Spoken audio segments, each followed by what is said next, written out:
Welcome student, myself Rajkumar Sharma. आज हम discuss करेंगे 11th chapter accounts, chapter accounting equation. देखिए अकाउंटिंग इक्वेशन क्या होती है। अकाउंटिंग इक्वेशन का मतलब है कि both side must be equal, left hand side equal to right hand side. लेकिन किसकी लेफ्ट हैंड साइड, किसकी राइट हैंड साइड? तो accounting equation mean capital plus liability equal to assets. Capital plus liability equal to assets, यानी capital plus liability दोनों मिला के assets के बराबर होनी चाहिए। अब कैपिटल क्या होता है? देखिए बेटा, what is capital?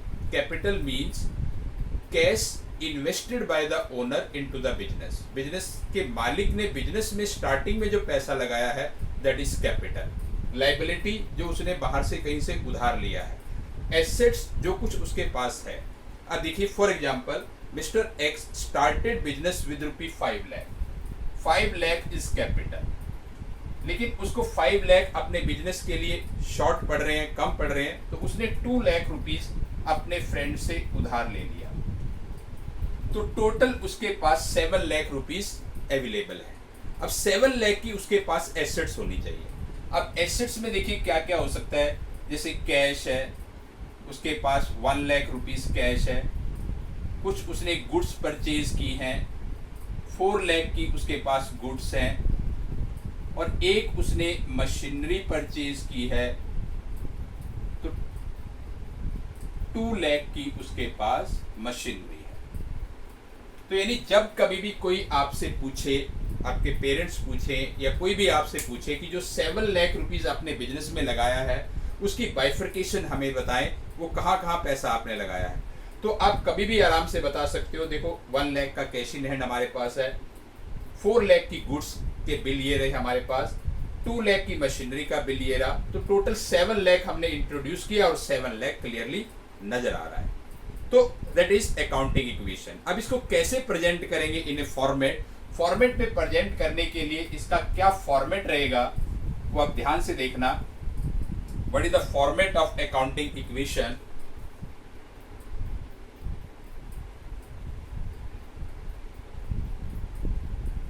First column is serial number. The first column is serial number.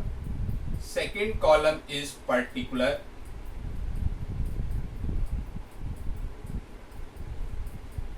Then capital plus liability equal to assets. Assets का कॉलम आपको थोड़ा बड़ा रखना है। कई जगह आपको नजर आएगा एसेट्स पहले लिखा होगा, assets equal to capital plus liability, लेकिन आप पहले कैपिटल प्लस लाइबिलिटी लिखना, क्योंकि एसेट्स के लिए थोड़ा डिटेल्स की जरूरत होती है, तो वो आप उधर आराम से बना सकते हो। तो कैसे हम इस फॉर्मेट में अपनी ट्रांजैक्शन को अकाउंटिंग इक्वेशन की फॉर्मेट में प्रेजेंट करेंगे? तो इसके लिए देखिए, जैसे माना फर्स्ट ट्रांजैक्शन है आपकी started business with ₹1 lakh. Started business with ₹1 lakh. It's your first transaction in your business. So in every transaction involve 2 accounts. So in this transaction, one is cash, another is capital. Because when you started the business, तो cash comes in, cash आपके business में आया 1 lakh, और जिस पैसे से business start किया जाता है, that is called capital. So in this transaction involve 2 accounts, one is cash, another is capital. So we present this transaction in accounting equation, 1 lakh capital, or in asset side 1 lakh is cash. Now second transaction, goods purchase ₹30,000. 30,000 की हमने goods purchase की है। Now in this transaction involve 2 account, one is goods, another is cash. Goods comes in, cash goes out.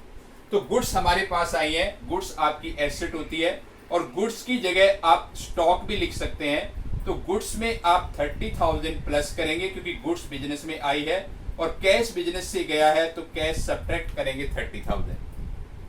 और after second transaction we make the total, that is called new equation. that is called new equation.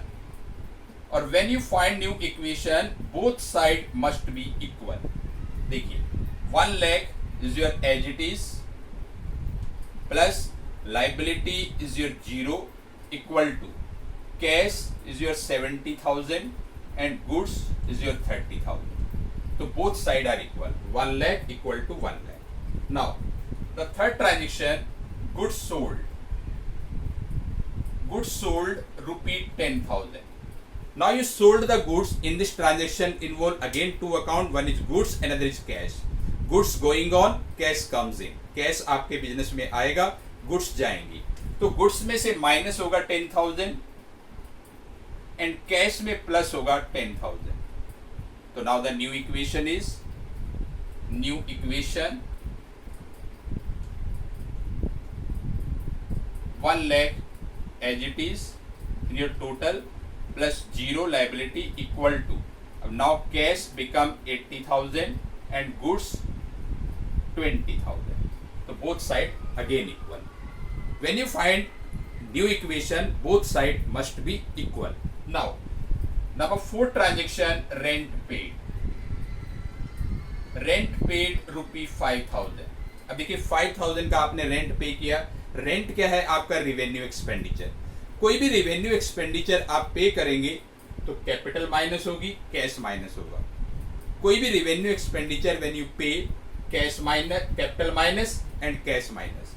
तो capital में से minus होगा 5,000 and cash से minus होगा 5,000. So the new equation is new equation. Now it's 95,000 plus 0 equal to 75,000 plus 20,000 as it is. Now fifth transaction. We come to the fifth transaction. Fifth transaction, rent outstanding. Rent outstanding rupee 6,000. It means rent due but not paid. Rent due तो हो चुका है लेकिन अभी आपने पे नहीं किया है. तो जब रेंट ड्यू हो चुका है इसका मतलब सर्विस आप ले चुके हैं, तो कैपिटल से तो माइनस होगा ही होगा, लेकिन अभी आउटस्टैंडिंग है तो लाइबिलिटी बन जाएगी, plus in liability. Rent outstanding means expense outstanding. It means expense due but not paid. अभी पे नहीं किया है तो ये कैश से सब्ट्रैक्ट ना होके लाइबिलिटी क्रिएट हो जाएगी आपकी, बट कैपिटल से तो माइनस होगा ही होगा क्योंकि वो ड्यू हो चुका है. तो इन दिस ट्रांजेक्शन कैपिटल से माइनस 6,000 एंड लाइबिलिटी में plus 6,000. Now the new equation is new equation 89,000 plus 6,000 equal to 75,000 and plus 20,000. ये as it is, तो both side again equal. Now the sixth transaction is commission received. Commission received rupee 1,000. अब देखिए 1,000 का commission receive हुआ है, it's a revenue receive, it's a income. Commission receive हुआ है तो कैश आया है, तो कैश इंक्रीज होगा, कैपिटल इंक्रीज होगी. तो कैपिटल में plus 1,000 and cash plus 1,000. So the new equation is new equation 90,000 again total plus 6,000 as it is equal to 76,000 and plus 20,000 as it is. Now, 7th transaction. 7th transaction is machinery purchase. अब देखिए machinery purchase, आप एक machinery खरीद रहे हैं, machinery purchase रुपी 10,000. 10,000 की आपने machine खरीदी है. तो in this transaction involve two account, one is machinery, another is cash. Machine comes in, cash goes out. तो मशीन आपकी एसेट्स है, तो एसेट साइड में एक और कॉलम बन जाएगा आपका मशीनरी का, और मशीनरी में आप प्लस करेंगे 10,000 और कैश से आप माइनस करेंगे 10,000। और now we find out new equation. New equation 90,000 is your as it is plus 6,000 as it is in total equal to 66,000 plus 20,000 as it is and plus 10,000. Now only 7 transaction in a question. Now we making the total, both side must be equal. Now the total is 96,000 equal to 96,000. So that is the format and main presentation of your accounting equation. तो इसमें आपको accounting equation का जो भी आपको format बनाना है, इस तरीके से आपको फॉर्मेट बनाना है, इस तरीके से आपको प्रेजेंटेशन करनी है और अकाउंटिंग इक्वेशन आपकी कंप्लीट है। क्वेश्चन में आपको कुछ ट्रांजैक्शन दी होंगी और बोला होगा प्रिपेयर अकाउंटिंग इक्वेशन, या बोलेंगे draft in accounting equation, present in accounting equation. तो ये these are your transaction in a question. Transaction भी आपको लिखनी है, ये प्रेजेंटेशन भी करनी है। तो it's a proper format and proper answer of your question. For example in this question given 7 transaction, तो that is your accounting equation. तो आज के लिए इतना ही। थैंक्स।